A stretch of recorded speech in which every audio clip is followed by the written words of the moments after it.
ہم اچھے وقت کی تلاش میں ساری زندگی گزار دیتے ہیں، حالانکہ جو وقت گزر رہا ہے وہی اچھا ہے۔ جب ہم بڑے ہو جاتے ہیں تو پینسل کی جگہ پین اس لیے دیا جاتا ہے تاکہ ہم سمجھ جائیں اب غلطیاں مٹانا آسان نہیں۔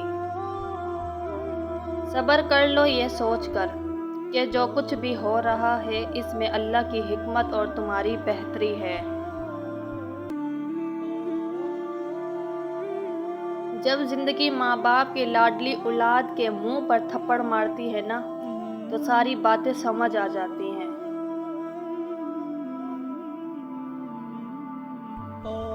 سجدہ چھوٹ جائے تو معافی ممکن ہے، انسانیت دم توڑ گئی تو خدا بھی نہیں ملے گا۔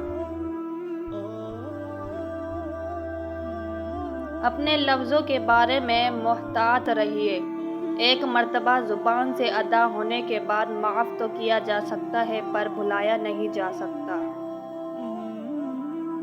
مسئلہ جاہل ہونے سے نہیں ہوتا، مسئلہ تب ہوتا ہے جب آپ پڑھے لکھے جاہل ہوں۔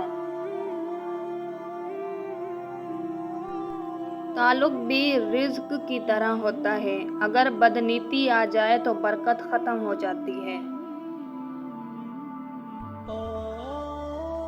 پوچھا گیا صبر جمیل کیا ہے؟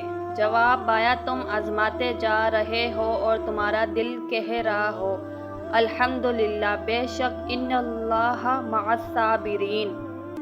یقین، تم جانتے ہو یقین کیا ہے؟ جب تم پوری طرح ہار جاؤ اور پھر بھی مسکرا کر کہو کوئی بات نہیں، وہ رب ہے نا۔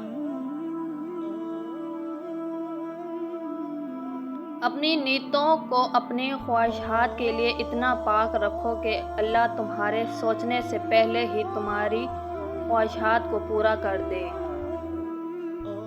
بابا جی نے کہا پتر، دعا دستک کی طرح ہوتی ہے اور مسلسل دستک سے دروازہ کھل ہی جاتا ہے۔